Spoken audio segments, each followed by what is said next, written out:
अब हम पढ़ेंगे magnetic field due to current carrying a straight conductor, मतलब कि कोई स्ट्रेट वायर है उससे मैग्नेटिक फील्ड कैसे प्रोड्यूस होता है।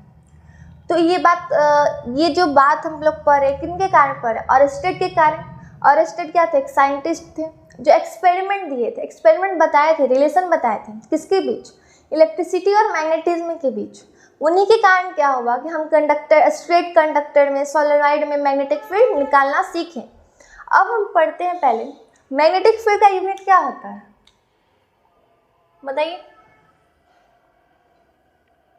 मैग्नेटिक फील्ड का 2 यूनिट होता है, एक ऐसा यूनिट और एक सीजीएस यूनिट। और दोनों ही इंपॉर्टेंट हैं। क्यों? तो एग्जाम में आपको क्वेश्चन में यूज होगा, क्वेश्चन में क्या गिवन है ये सब पहचानने के लिए। तो ऐसा यूनिट होता है टेस्ला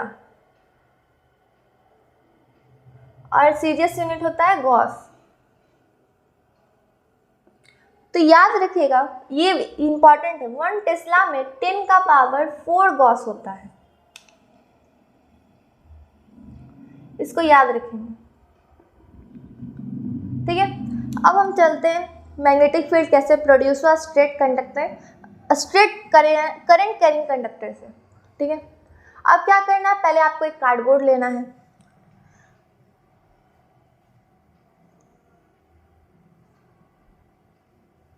एक कार्डबोर्ड लेना है और इससे आप ये एक्सपेरिमेंट, हम ये एक्सपेरिमेंटली शो कर रहे हैं। अभी देखिए आपको हम पहले एक्सपेरिमेंटली शो करेंगे, फिर बताएंगे कि मैग्नीट्यूड ऑफ मैग्नेटिक फील्ड किस पे डिपेंड करता है, करंट पे, किस पे, और फिर उसका डायरेक्शन हम कैसे निकाल सकते हैं।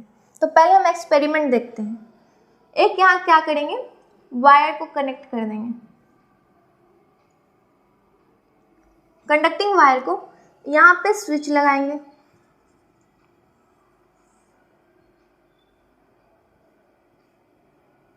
और यहाँ पे बैटरी लगाएंगे, ठीक है।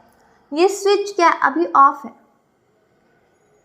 तो ये क्या है, आप बोलिएगा कंडक्टिंग क्या है, कंडक्टिंग वायर है।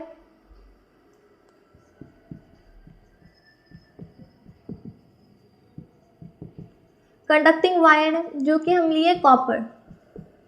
ये क्या है, बैटरी, ये निगेटिव टर्मिनल और ये पॉजिटिव टर्मिनल, और ये क्या है, स्विच। अब देखिए इसमें क्या करना, स्प्रिंकल करना, आयरन फिलिंग को स्प्रिंकल कीजिए। यहाँ पे लिख देते हैं स्प्रिंकल आयरन फिलिंग। देखिए इस एक्सपेरिमेंट को ना आप आराम से घर पे भी कर सकते हैं। तो अब क्या करना है, स्प्रिंकल करना है और स्विच को अब क्या कर देंगे, ऑन कर देंगे। तो जैसे ही स्विच ऑन होगा करंट क्या करेगा, फ्लो करना स्टार्ट कर देगा पॉजिटिव टर्मिनल से। और जैसे ही ऑरस्टेड के अकॉर्डिंग जैसे ही करंट फ्लो करना स्टार्ट करेगा इस वायर में, मैग्नेटिक फील्ड क्या करेगा, प्रोड्यूस करने लगेगा ये करंट कैरिंग वायर। तो मैग्नेटिक फील्ड इस प्रकार प्रोड्यूस करेगा।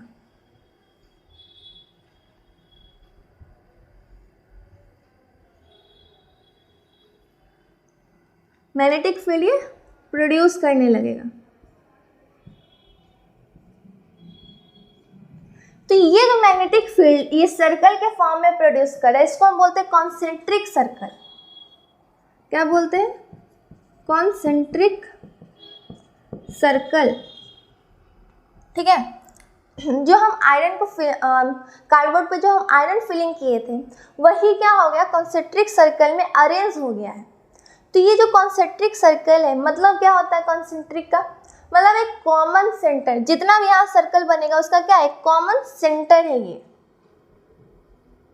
ठीक। तो आप इसको लिख सकते हैं, the iron filling arrange themselves या arrange in concentric circle around the wire, ठीक है। क्योंकि क्या हुआ, जो आयरन फिलिंग हम स्प्रिंकल किए थे वही ना कॉन्सेंट्रिक सर्कल में हमको पता चला, वैसा शो होने लगा। वो आयरन फिलिंग के कारण हम देख पाए कि कॉन्सेंट्रिक सर्कल वहाँ बन रहा है। और यही कॉन्सेंट्रिक सर्कल रिप्रेजेंट कर रहा है मैग्नेटिक फील्ड को।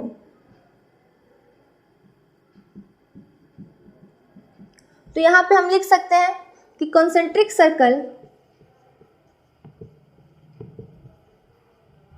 रिप्रेजेंट क्या, मैग्नेटिक फील्ड।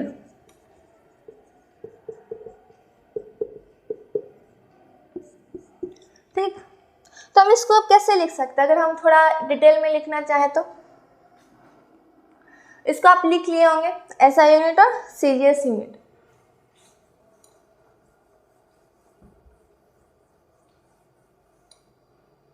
देखिए हम इसको लिख सकते हैं, क्या लिख सकते हैं,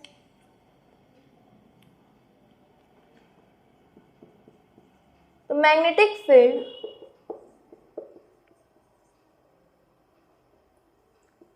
due to a straight current carrying conductor, magnetic field due to a straight current carrying conductor, किसके कारण, it is represented by concentric circle या concentric circular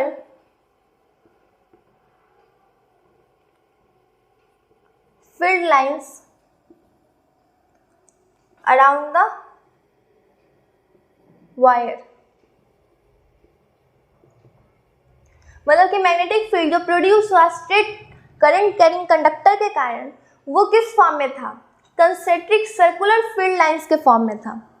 तो ये उसका एक्सपेरिमेंट था जो कि कंफर्म समझ में आ गया होगा कि जब यहाँ से, और स्ट्रेट का एक्सपेरिमेंट क्या था कि कोई भी करंट कैरिंग कंडक्टर से या वायर से जब हम फ्लो करवाते हैं करंट को, तो वो मैग्नेटिक फील्ड अपने चारों तरफ प्रोड्यूस करता है। तो मैग्नेटिक, इसमें भी वही चीज़ बात, इसमें क्या था, स्ट्रेट वायर था, स्ट्रेट कंडक्टर था, तो ये मैग्नेटिक फील्ड प्रोड्यूस किया कंसेंट्रिक सर्कल के फॉर्म में। तो इसी चीज़ को कंसेंट्रिक सर्कल क्या रिप्रेजेंट करता है, मैग्नेटिक फील्ड लाइंस को। अब इस चीज़ को याद रखेंगे या लिख लीजिए। अब हम पढ़ते हैं कि डिपेंड किस पे करता है। पहले आप इतना लिख लीजिए, याद रखिएगा, या स्क्रीनशॉट ले लीजिए, बाद में यूज होगा, ठीक है।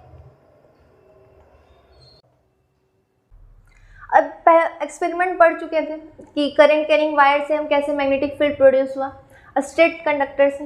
अब पढ़ते हैं मैग्नेटिक फील्ड क्या होता है। पहले पढ़ने से पहले मैग्नेटिक फील्ड क्या होता है, वेक्टर क्वांटिटी। तो मैग्नेटिक फील्ड वेक्टर क्वांटिटी होता है। तो वेक्टर का मतलब क्या होता है, मैग्नीट्यूड प्लस डायरेक्शन। मतलब कि मैग्नेटिक फील्ड में मैग्नीट्यूड भी होता है और डायरेक्शन भी होता है। तो मैग्नीट्यूड, तो पहला हम पढ़ते हैं मैग्नीट्यूड।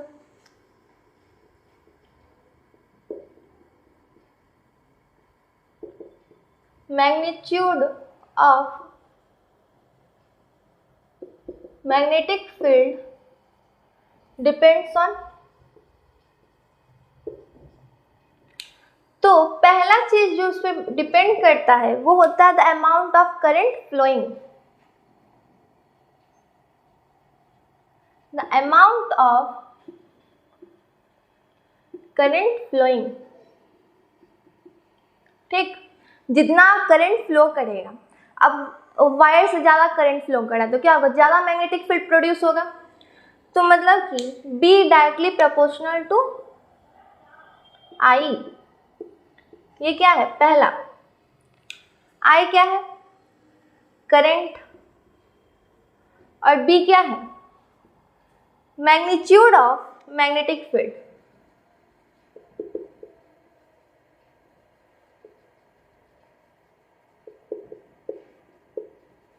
मतलब जितना ज़्यादा करंट मेरा फ्लो करेगा उतना ज़्यादा मैग्नेटिक फील्ड प्रोड्यूस होगा वायर से। दूसरा, सेकेंड जिस पर डिपेंड करता है वो होता है डिस्टेंस फ्रॉम द कंडक्टर।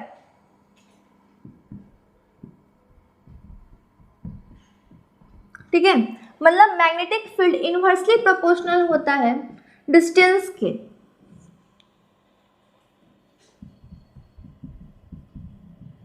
जैसे देखिए ये कोई वायर है,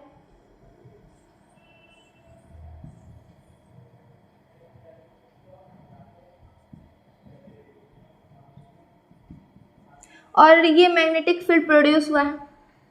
तो जितना ज़्यादा डिस्टेंस, मान लीजिए डिस्टेंस इतना दूरी पे है इसका सेंटर से, तो उतना क्या होगा, मैग्नेटिक फील्ड का मैग्नीट्यूड घट जाएगा। मतलब कि अगर हमको मेरा डिस्टेंस ज़्यादा हो तो मैग्नेटिक फील्ड क्या होगा, कम, और डिस्टेंस क्या होगा, कम, तो मैग्नीट्यूड ज़्यादा। इन्वर्सली प्रोपोर्शनल है ना। तो magnitude of magnetic field depends on distance from the conductor. ये दोनों चीज़ें याद रखिएगा, पहला करंट के डायरेक्टली और डिस्टेंस के इन्वर्सली। अब हम पढ़ेंगे इसका डायरेक्शन कैसे हम फाइंड आउट करते हैं। पहले आप इतना लिख लीजिए, स्क्रीनशॉट ले लीजिए, ठीक है। अब पढ़े थे मैग्नीट्यूड, तो दो चीज़ पर डिपेंड करता था, करंट के डायरेक्टली और डिस्टेंस के इन्वर्सली। अब हम देखेंगे डायरेक्शन। तो मैग्नेटिक फील्ड का डायरेक्शन स्ट्रेट वायर के, मतलब जब हम करंट को स्ट्रेट वायर से फ्लो करवाते हैं स्ट्रेट कंडक्टर से, तो मैग्नेटिक फील्ड का डायरेक्शन हम कैसे फाइंड आउट करें। तो डायरेक्शन के लिए हम यूज़ करते हैं Maxwell right hand thumb rule, ठीक है।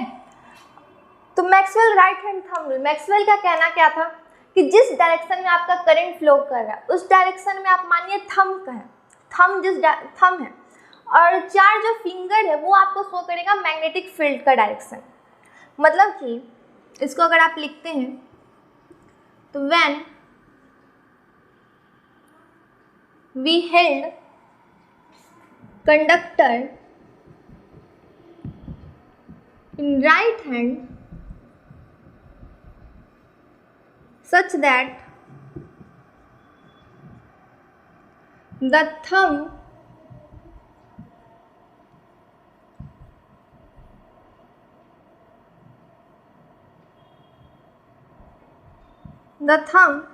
show the direction of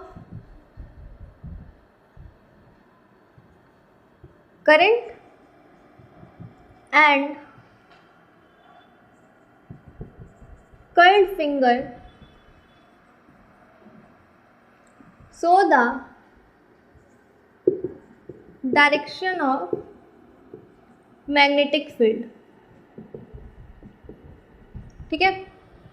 इसको याद रखेंगे कि मैक्सवेल का आपको अगर एक्सप्लेन पूरा कि कैसे ये थंब इसका करंट शो करेगा और ये जो मेरा राइट हैंड, तो ये कैसे मेरा मैग्नेटिक फील्ड का डायरेक्शन शो करेगा, क्लॉकवाइज होगा कि एंटी क्लॉक, तो इसके एक वीडियो होगा उसमें मैक्सवेल का राइट हैंड थंब रूल पूरा बढ़िया से समझाया हुआ है, आप उसमें जाके देख सकते हो, डिटेल वीडियो, ठीक है।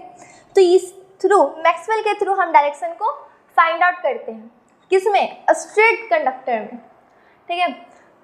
तो डिटेल वीडियो मैक्सवेल का अपलोड किया हुआ है, आप वहाँ जाके देख लीजिए।